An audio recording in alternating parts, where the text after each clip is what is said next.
Hello everyone, in front of me is CUBOT X70 and let me show you how to change wallpaper.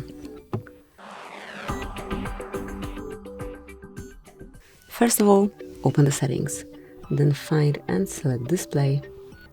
Now scroll down and select wallpaper and style and click on change wallpaper right here. Now select either one from your own photos or one from on-device wallpapers. Let me choose, for example, this one. Now you can take a look how it looks on both home and lock screen.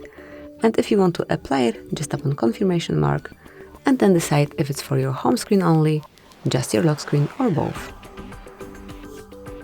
And that's it, that will be all. So thank you for watching, please subscribe our channel and leave the thumbs up.